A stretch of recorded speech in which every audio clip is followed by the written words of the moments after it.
आज मैं आपको एक ऐसी शख्सियत से मिला रहा हूँ, जो एक अलग ही दिशा में काम कर रही हैं।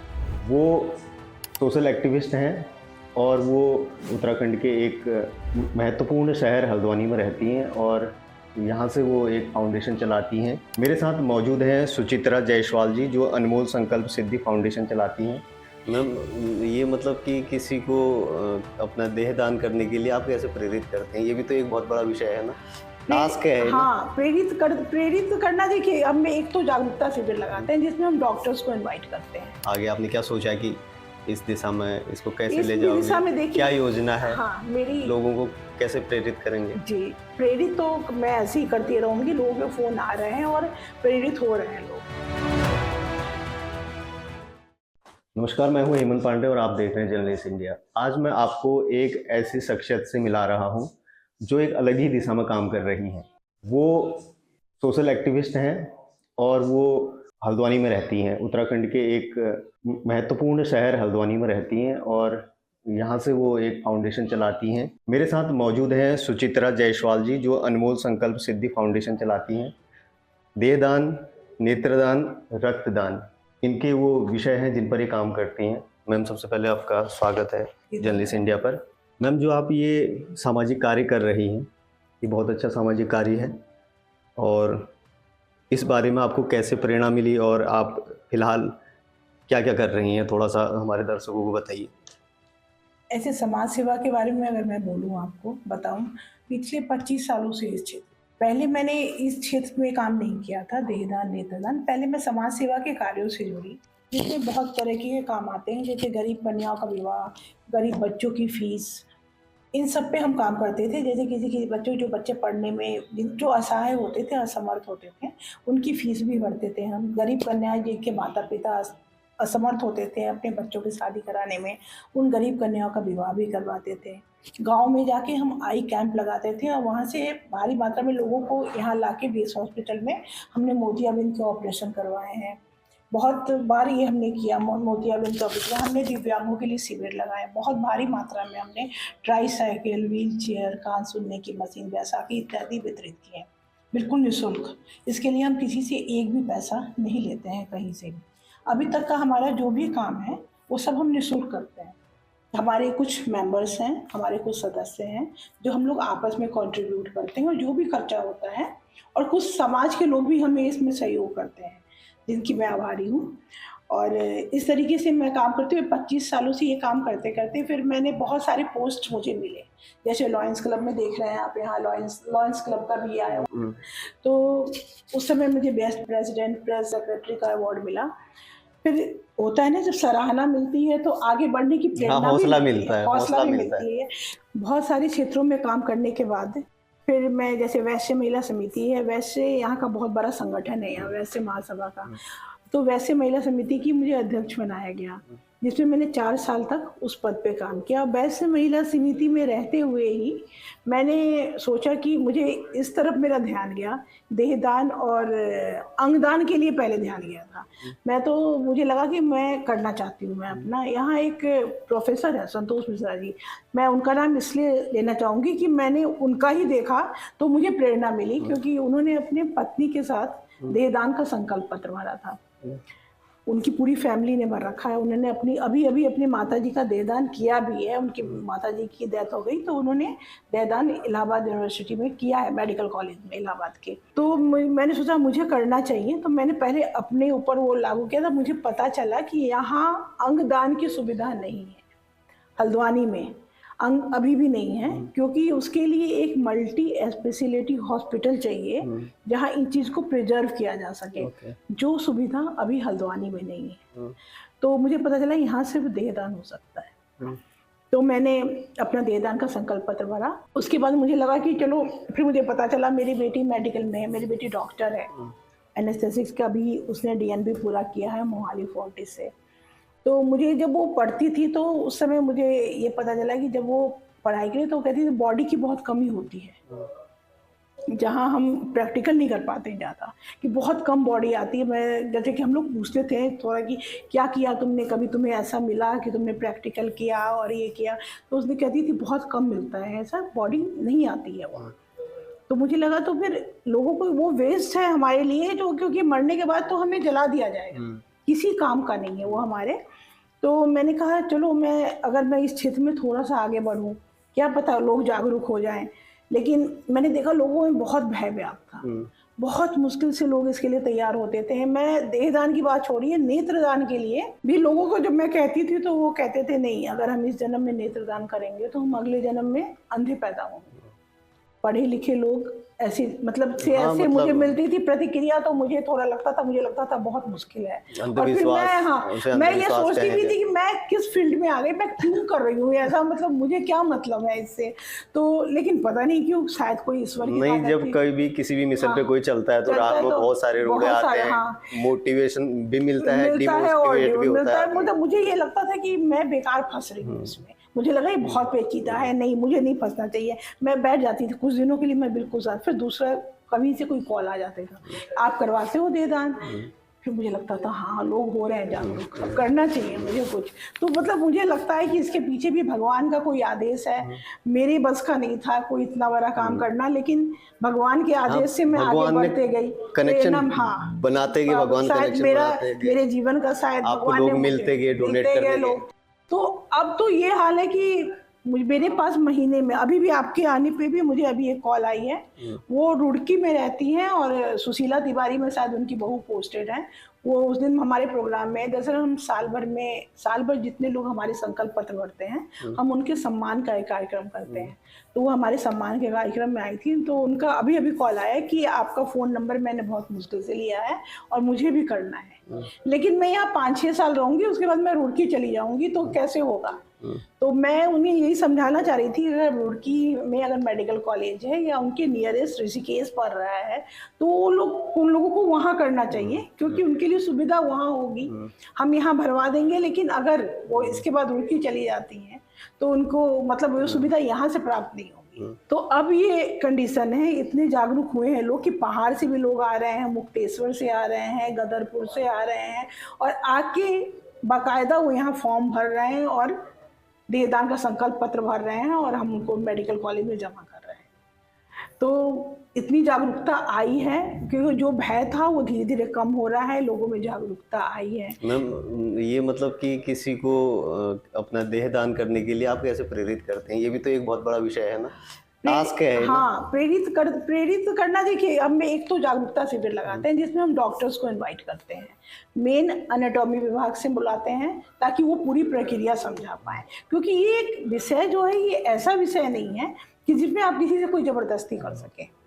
ये उनकी अपनी इच्छा होनी चाहिए और अंदर की इच्छा होनी चाहिए, चाहे वो नेत्रदान हो, चाहे वो देहदान, क्योंकि ये उनकी ऐसी चीज है जो भगवान द्वारा उनको मिली है। आप सोचिए उनके मरने के बाद भी, मैं तो उन्हें ऐसे ही समझाती हूँ कि आपके मरने के बाद भी आपकी ये आंखें इसी दुनिया में रहेंगी, आपकी उन आंखों से आपके बच्चे उन आंखों को देख पाएंगे। कोई देख रहा होगा, उनकी सोचिए बिल्कुल अंधकार है उसके जीवन में। हाँ। आपकी आंखें लग गई, उसके जीवन में कितनी रोशनी है।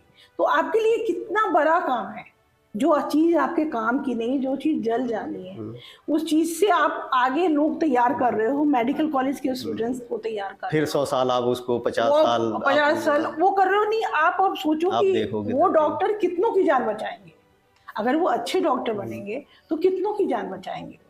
तो इन सब को उद्देश्य को लेकर चले, इन सब बातों को अगर हम सोचें तो शायद ये प्रक्रिया शायद लोगों को उतनी मुश्किल नहीं लगेगी।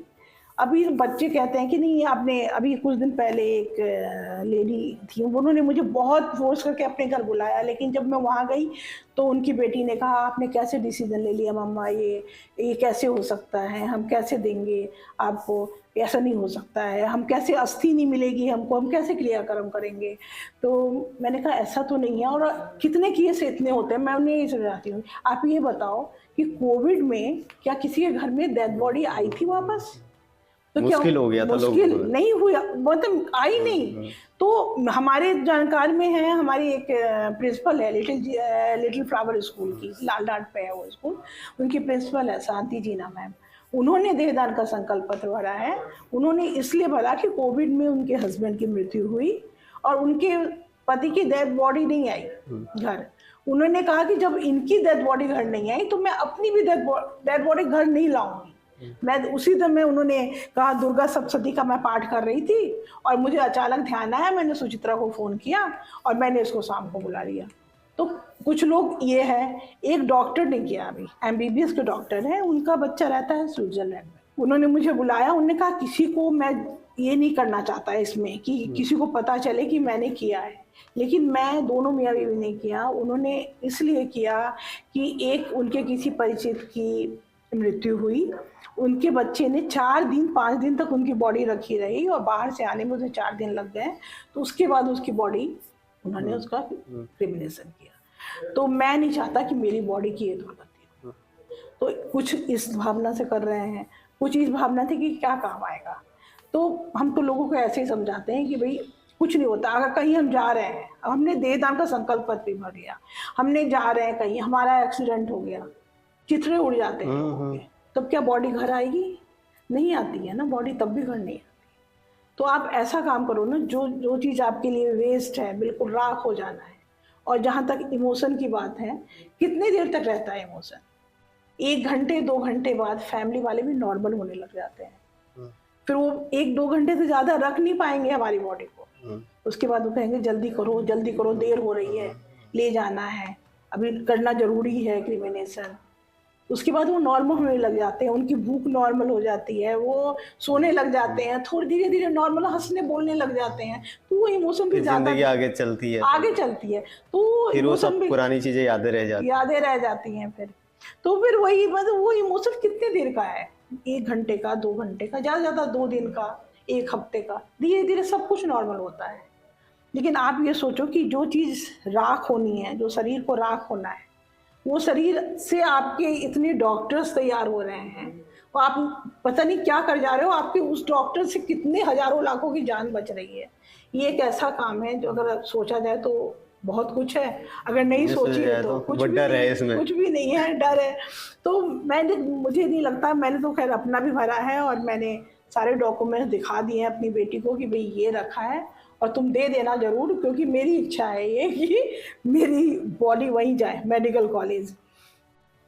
तो आगे अच्छी सोच के साथ वही मैं कहना चाह रहा था। हाँ। सवाल था कि आगे मतलब कि क्या आपका आगे आपने क्या सोचा कि इस दिशा में इसको कैसे ले जाओगे, क्या योजना है? हाँ, मेरी लोगों को कैसे प्रेरित करेंगे? जी, प्रेरित तो मैं ऐसे ही करती रहूंगी। लोगों के फोन आ रहे हैं और प्रेरित हो रहे हैं, लोग अप्रिशिएट भी कर रहे हैं। अब अप्रिशिएट कर रहे हैं तो मुझे अच्छा भी लग रहा है, मुझे लग रहा है कि हाँ मैं सही दिशा में जा रही हूँ। जब तक मेरे शरीर में जान है तब तक मैं ये काम करूँगी। लेकिन फिलहाल जो हमारा एक मोटो है, क्योंकि मैंने इस काम को करते हुए मैंने ये देखा कि देहदान करने वालों को उतना जितना कि उन्होंने अपनी तरफ से अपनी देहदान कर दिया, सबसे बड़ा दान कर दिया, तो उस सम्मान के जो वो हकदार हैं वो कहीं उससे कहीं वंचित है। क्योंकि अभी भी मेडिकल कॉलेज में जैसे कि कहते हैं कि हमारे पास अगर गाड़ी होती है तो हम भेज देते हैं लेने के लिए। फ़ोन आया किसी का कि भाई देहदान किया है, तो अगर होती है तो हम भेज देते हैं, नहीं होती है हम कोई कमिटमेंट नहीं करते हैं। अभी हमने प्रिंसिपल सर को भी दिया है ज्ञापन, सीएम सर को भी दिया ज्ञापन। मैं देख रहा था कि काफी अवार्ड भी मिले हैं आपको। हाँ, तो सीएम साहब ने भी कोई अवार्ड दिया आपको? थोड़ा एप्रिसिएशन मिलता है तो अच्छा लगता है। तो मैंने इसलिए इसको यहाँ लगा रखा है कि मेरे मरने के बाद ये रहेगा मेरे बच्चे देखेंगे, मेरे बच्चों के बच्चे देखेंगे कि हाँ क्या कुछ दिशा में जब मैं काम कर रही हूँ तो शायद मैं किसी हद तक सफल भी हुई हूँ। अच्छा मैम, ये जो उत्तराखंड के सीएम पुष्कर सिंह धामी जी ने आपको अवार्ड दिया, इसके बारे में कुछ बताएं। मेरे पास तो देखिए मुझे कुछ पता नहीं था इस बारे में। मुझे पास एक दिन पहले कॉल आई कि आपको कल आना है इस कार्यक्रम में। तो मैं तो मुझे कुछ पता नहीं, मैंने सोचा अच्छा सीएम साहब आ रहे हैं तो मुझे तो ज्ञापन देना था। मुझे ज्ञापन देना था कि मुझे लगा चलो मेरा काम हो गया कि मिलने के लिए मुझे ज्ञापन देने गए थे, मुझे कोई अवार्ड मिल गया, अलग से अपॉइंटमेंट नहीं। तो मैं अपने साथ अपनी एक मेरी उपाध्यक्ष है अरुणा टंडन जी, उनको भी ले गई मैं कि चलिए हम ज्ञापन दे के आते हैं। बहुत लोगों को तो नहीं ले जाएंगे क्योंकि सीएम साहब हैं तो हम 2 चलते हैं, प्रोटोकॉल भी रहता है वहाँ, तो हम 2 चले गए। लेकिन वो वहाँ उन्होंने कहा कि नहीं ये नहीं जा सकती, सिर्फ आपका नाम अप्रूव हो गया है। मैंने कहा ये क्या, मुझे तो ज्ञापन देना है, मुझे 1 मिनट मैं जाऊंगी तो ये भी जाएंगी, तो नहीं आप ही जा सकते हो, आपका नाम आया। मुझे तो फिर मुझे समझ नहीं आया, फिर आपको वहाँ बैठना है, फिर आपको यहाँ जाना है, तो फिर इसमें मुझे पता आपको चला, पता तब नहीं था पता लास्ट तक अवार्ड मुझे नहीं मिलना पता था है? कि मुझे अवार्ड जब मिलना है। नॉमिनेट हुए तो ये पता चला कि अच्छा हाँ, हाँ मुझे नहीं पता, एक दिन पहले मैं तो मुझसे ज्ञापन पूछा देने गया, आई थी। तो अच्छा लगा मुझे वैसे, मोटिवेशन था। हाँ मोटिवेशन भी मिला, अच्छा लगा। फिर मैंने सोचा कि लेकिन अभी तक जो हमारा विषय था, मैं जहाँ आ रही थी, कि मैंने ये चीज़ देखा है कि देहदान करने वाले उस सम्मान से वंचित हैं। अच्छा, तो क्योंकि अब उनको भी सम्मान दिलाना है अभी, वो जो देहदान कर रहे हैं। देहदान कर रहे हैं, वो संकल्प पत्र जो भर रहे हैं, उसका सम्मान ठीक, तो हम कर रहे वो हैं, कर रहे हैं। मैं उस सम्मान की बात हाँ नहीं कर नहीं, रही। मैं भी उनके हाँ, नाम का सम्मान, हाँ कि नाम का भी उन्होंने हाँ, देहदान किया किया है। तो उसके लिए उनको सम्मान क्या होना चाहिए? रियल सम्मान ये होना चाहिए कि उनके बच्चों को कोई तकलीफ ना हो।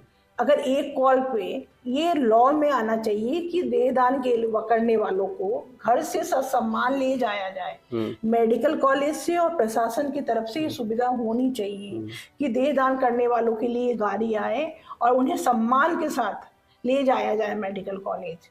तो अगर और थोड़ी सी कागजी प्रक्रिया, जैसे कि कभी कभी किसी के पास कागज नहीं, डॉक्यूमेंट्स नहीं होता, अब तो हम ऐसा कर रहे हैं कि सबको डॉक्यूमेंट्स दे रहे हैं, हमारे थ्रू जो लोग भी भर रहे हैं, हम सबको वो डॉक्यूमेंट्स प्रोवाइड कर रहे हैं।